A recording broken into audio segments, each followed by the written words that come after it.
This is Orson Welles, speaking from London.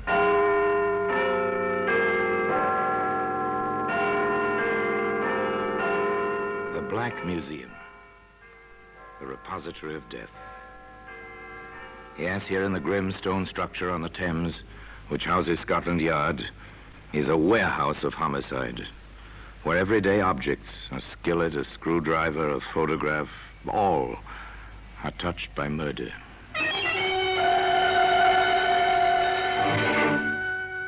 Here's a .22 caliber pistol. It's a familiar object. You've seen one or its picture. You've never touched one. An elegant little weapon, blue steel, mother of pearl inlaid grip, beautiful in its dainty, snub-nosed wickedness. A lady's weapon, wouldn't you say, Pepper? Looks as if it wouldn't harm a fly. Pretty in its way, Inspector. Pretty and dangerous. There ought to be a law forbidding the manufacture of these toys. Every one of them is capable of death. Well, today, this little blue .22 can be found among the exhibits in the Black Museum.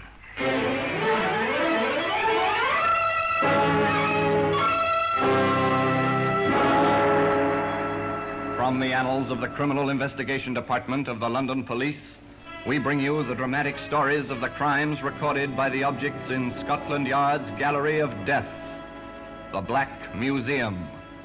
In just a moment, you will hear The Black Museum, starring Orson Welles.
Now, The Black Museum, starring Orson Welles.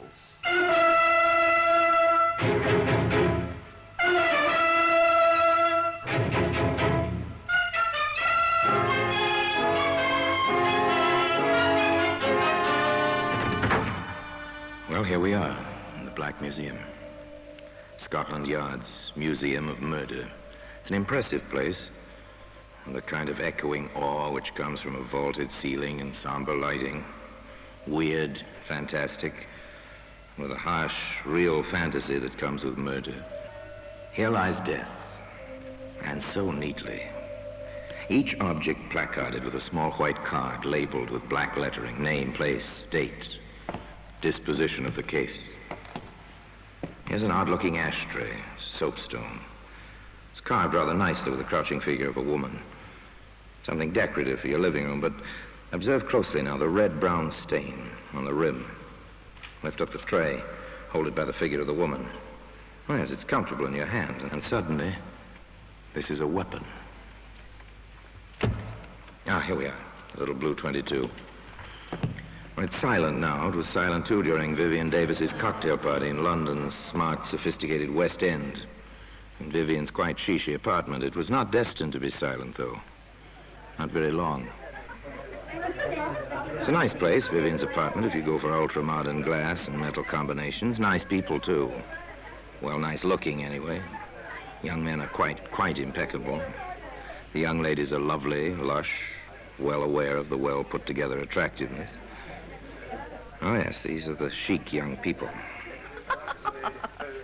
Larry, darling, have you been watching Vivian and Donald? What else, sweet? They are at dagger points, aren't they? Well, frankly, Larry, if Viv has one more martini, she'll kill Donald with a look. An alcoholic look, at any rate. But why all the fuss and bother? If Donald wants to play, she ought to let him. I know at least 3 males who are perfectly willing to give Viv a time, really. Including yourself, Larry, my sweet? No, darling, I'm the 4th. But then why bother? A trifle strange, isn't it? The ultra-sophisticated, the over-civilized, and yet, beneath the polish, the same old jealousy that you can find in savages. Oh, yes, simple jealousy. For instance, at this moment, Vivian herself is approaching the chrome and plastic bar where Donald is mixing a drink. Donald, haven't you had enough? You're quite tight, you know. Am I, really? I asked you, Donald, haven't you had enough? I don't believe I have. Will you have one, dear? I've had enough, let me tell you. This is my party. You might be polite enough to pay some attention to me and a little less to that strawberry blonde. She's quite attractive in a leggy sort of way. Oh, yes, quite elemental beneath the polished surface. An interesting situation. It continues, of course, as long as the party lasts.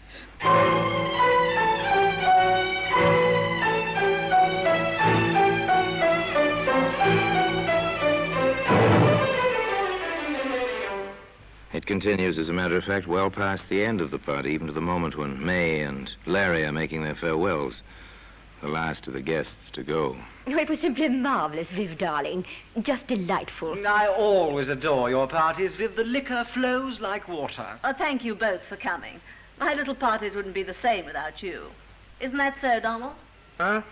Yes, yes, of course. Coming, Donald, old son? Well, I don't exactly Oh, know. Larry, please. What? Oh, put my foot in it, haven't I? I'm sorry, old man. Au revoir, Viv. Let the martinis run again sometime soon. Bye, darling. Ring me, won't you? Oh, soon, darling. Quite soon. Donald's for it now. Did you see the look in her eye? Come along, dear. Don't be catty. Oh, I don't know. The party's over now. Silence descends on the carpeted hallway for a moment or two. And then, through the muffling walls... You stupid little, silly little beast on that woman. Oh, stop it, Viv. I'm not interested in her. I've Don't told you you make time me look and such a time again. perfect Stay away. idiot. Man versus woman. Why you never leave A me? jealous woman. Where does it go? Isn't it obvious? Of course. Somebody's bound to be hurt.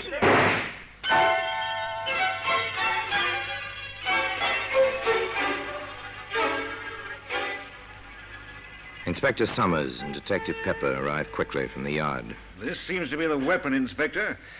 A .22. Blue steel, mother-of-pearl grip. A lady's weapon, wouldn't you say, Pepper? Looks as if it wouldn't harm a fly. Pretty in its way, Inspector. Pretty and dangerous. There ought to be a law forbidding the manufacture of these toys. Every one of them is capable of death. Funny, What is? the body out here on the landing. Yes. Well, we'll find the reason for that shortly. Not much blood. 22s don't make much of a hole. Stay here, Pepper. I want the pathologist to see the body before it goes to the morgue. You know the procedure. I'll be inside with the prime and only suspect. Yes, sir. I understand.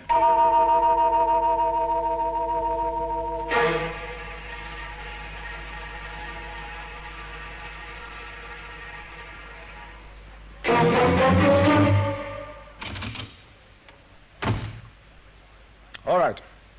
Tell me how it happened. Don't you dare to talk to me like that. Take hold of yourself, Miss Davis. I need the answers to a few questions.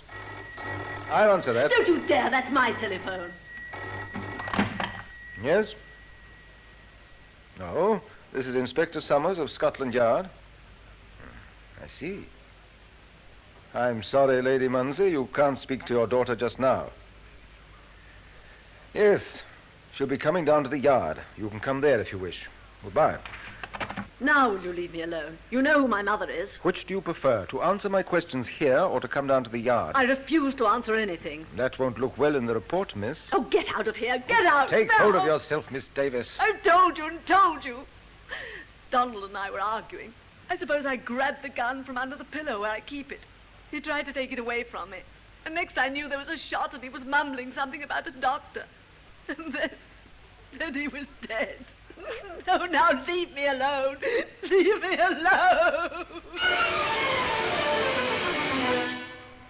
Inspector Summers felt that further questioning was indicated.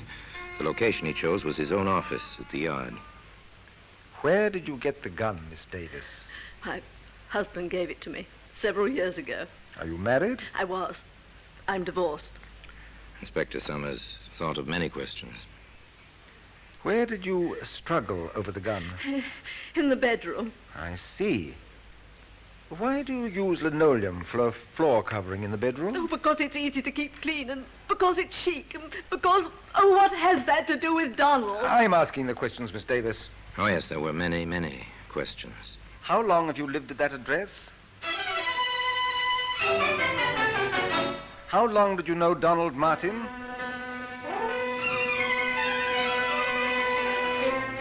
Have you ever bought any ammunition for that gun?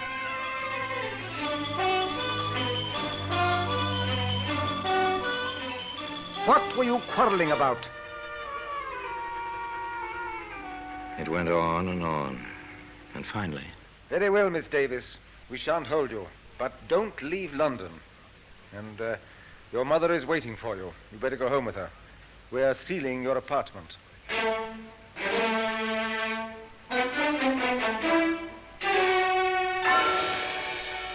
An inconvenient matter, violent death from a gunshot wound.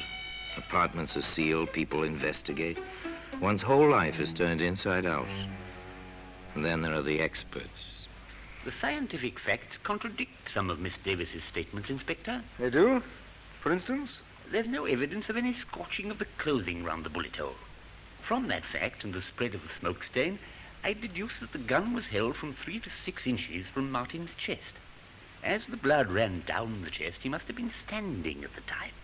It would be practically impossible for him to hold the weapon himself in that position. Could he have clutched the barrel, say, in an attempt to take it away from Miss Davis? In that case, his fingers would be singed, or at least blackened. They're not. I do not believe that the man was touching the weapon at all when it was fired. An embarrassing conclusion, to say the least. There were other things. I've checked Martin's shoes at the morgue, Inspector. Well? If they struggled in that bedroom, on that polished linoleum floor, his shoes would have had to scratch the floor. They're leather-soled, and they have metal taps on the tips. Very good. Another discrepancy. Now, Pepper, I think we'd better have a bit of a talk with the neighbors. Are you certain of that, Mrs. Merritt? I am positive. It's not the first time they yelled at each other, those two, and the walls are thin. Do you have it down, Pepper? Yes, sir. They had a quarrel about 2 weeks ago. He left. She leaned out of the window, only half-dressed, and shouted at him, "Laugh, baby, laugh for the last time." And then she fired a gun at him. Thank you. Now then, Mrs. Merritt, before the shot last night, did you catch any of the words they said? His? Oh, no, sir. But, well, her bedroom is next to mine, and I heard her say as clear as day and at the top of her lungs, "I will kill you." Thank you, Mrs. Merritt. Anything else? No, sir. Very well. Let's go, Pepper. All right, Pepper. I think we have the makings of a case. Pick her up. We'll book her for willful murder.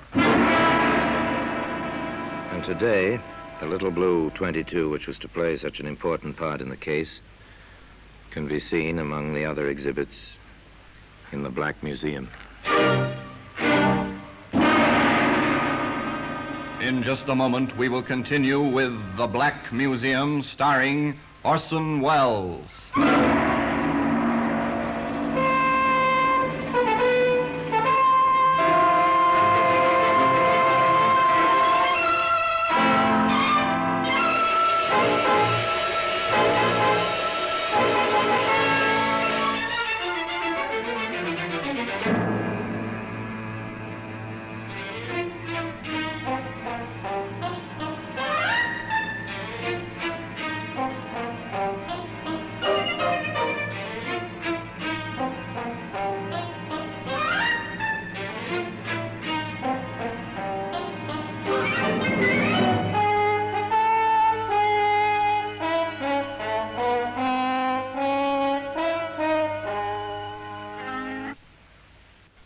And now we continue with The Black Museum, starring Orson Welles.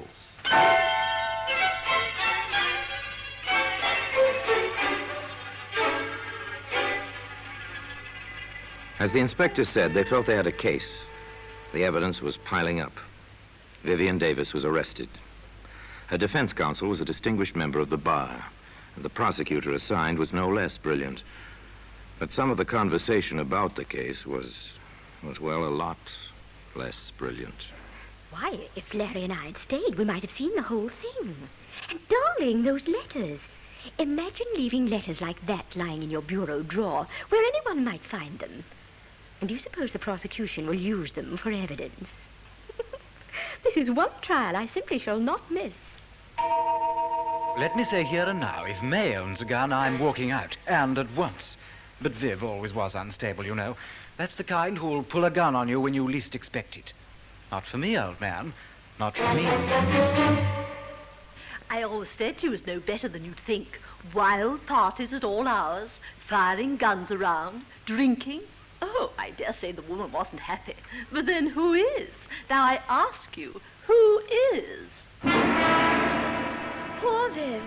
I understand the food in prison is all starches. Seen the headlines? This is a juicy one, what? I'm to be a witness? You don't say. Really now, you don't say.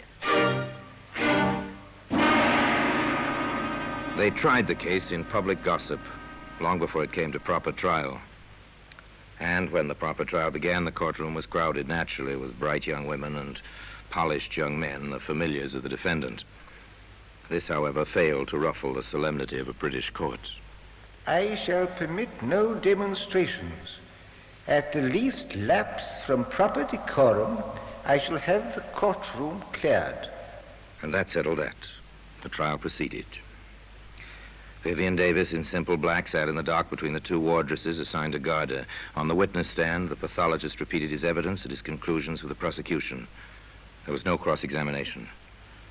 With Inspector Summers, it was another matter.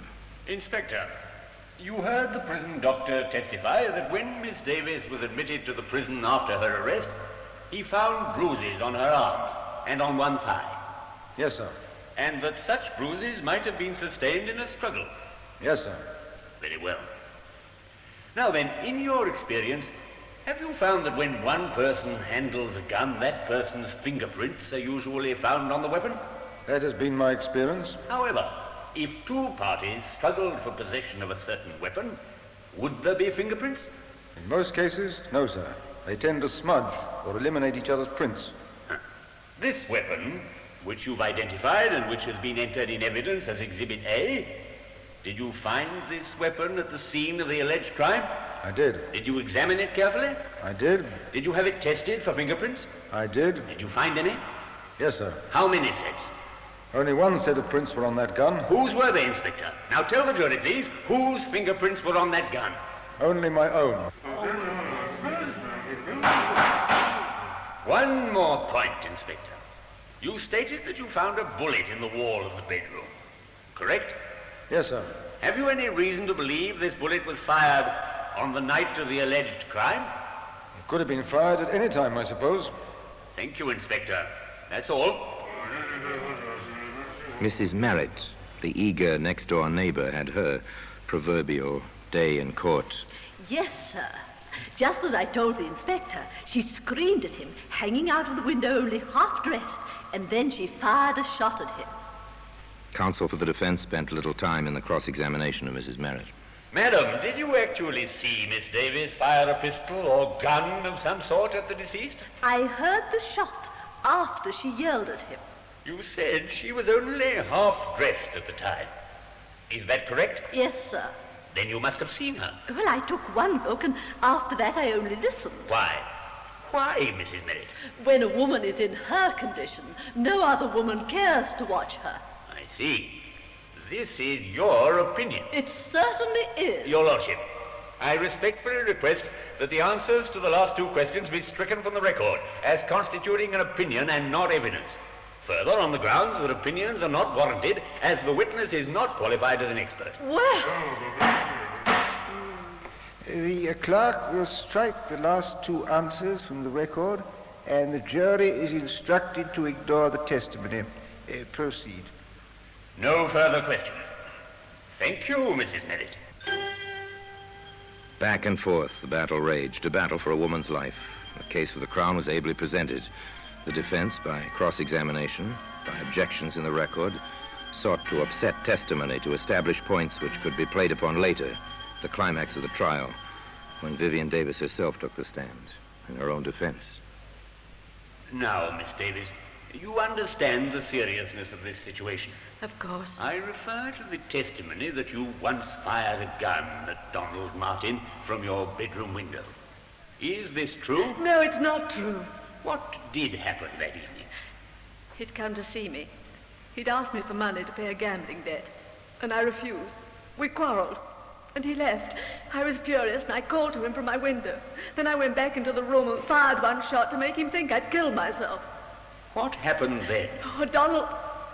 Mr. Martin came rushing back, and we were friends again. Miss Davis, have you ever pointed a weapon at Mr. Martin? No, never. Have you wanted to? No, never. Did you shoot him the night he died? No! Have you any recollection of his having spoken to you between the time he was shot and the moment he died? I'll never forget it as long as I live. What did he say? He said, I wish the doctor would hurry. I want to tell him that this was an accident. It's not your fault. He said it over and over. And then he was dead. Thank you, Miss Davis. Your witness. Pull yourself together, Miss Davis. Yes, sir. Very well. I submit, Miss Davis, that the truth of your first public quarrel is, as it was stated by a previous witness, that you did fire out of your window at Mr. Martin. Oh, no, never. I fired in the room. I wanted to frighten him. Miss Davis, is this your pistol? Yes. Is this the weapon which killed Mr. Martin? Yes. And on the night this gun, your gun, killed Mr. Martin, you had a quarrel, a second quarrel. Yes. You were, to put it simply, jealous of his behavior with other women. Oh, I was so jealous I threatened to kill myself. You threatened to kill yourself? Yes. Then why did you shout, I will kill you? No, I never said that. What did you say, Miss Davis? I may have said I'll shoot myself. The other, I never said. Why should I? I was jealous, but that was because I loved him. Oh, you've got to believe me. I loved him. I did. I did. There was more, much more, over and over, but they never managed to shake her on the essential points. I never pointed a gun at Donald in my life. And, of course, I never said I'd kill him. I said I'd kill myself. at long last, with Vivian Davis on the verge of collapse, the prosecutor let her go. Shortly thereafter, the defense rested. Summations were brief. For the prosecution, this woman is guilty of the crime with which she is charged. There is no doubt in our minds, nor should there be any in yours, that she held the pistol and fired the shot. for the defense, It is clear that no woman kills the man she loves, despite the violence of their causes. This was an accident. It is clear that it was an accident. the presiding justice was clear and concise in his charge to the jury. Gentlemen of the jury, in conclusion, let me advise you there are 3 possible verdicts you may return under the present indictment. Guilty of murder, guilty of manslaughter, or not guilty of any offense. I commend the accused to your most painstaking deliberations. The jury filed out. They stayed out for 2 long, weary hours. There was chatter in the courtroom. There always is. But even the gossip was subdued. Everybody waited. Waited. Well, it seems perfectly incredible. A murder trial, and I've been in on it since the beginning. Well, I do hope the judge wasn't as much against her as he seemed to be. It was really too exciting for words. I've had more dinner invitations because I know Viv. Oh, well, after all, the poor girl might be hanged, you know. Oh, grisly thought. Well, for my part, even if she gets off, there'll be one advantage. She'll never be my neighbor again, and that will be an improvement, I'd say. And at long last, the waiting was over. The prisoner arose in the dock at the judge's request. The foreman of the jury faced the prisoner in the court. The age-old formula was intoned by the clerk. Members of the jury, have you agreed upon a verdict? We have. Do you find the prisoner guilty or not guilty of murder? Not guilty. Do you find the prisoner guilty or not guilty of manslaughter? Not guilty. Yet, despite that verdict, the little blue 22 can be seen today among the exhibits in the Black Museum.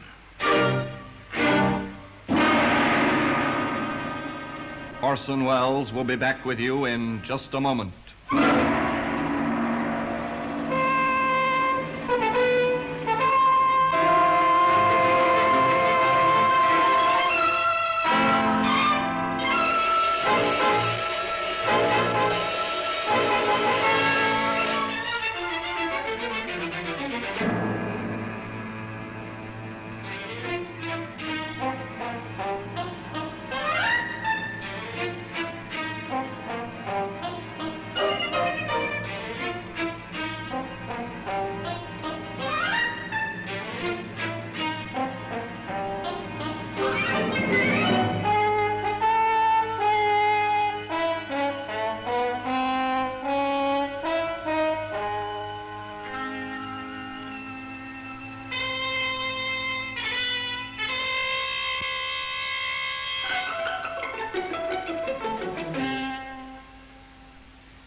Now here in person is Orson Welles.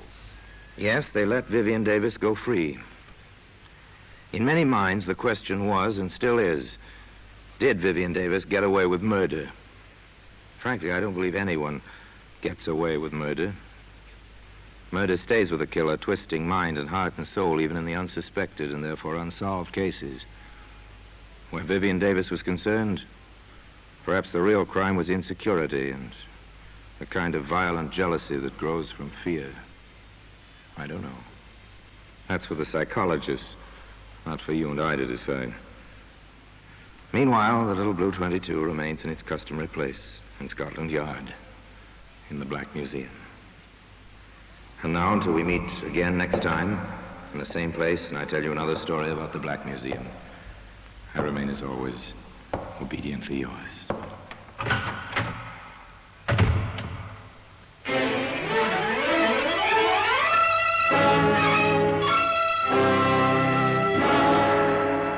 The Black Museum, starring Orson Welles, is presented by arrangement with Metro-Goldwyn-Mayer Radio Attractions.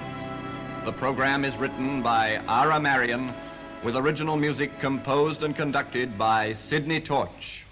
Produced by Harry Allen Towers.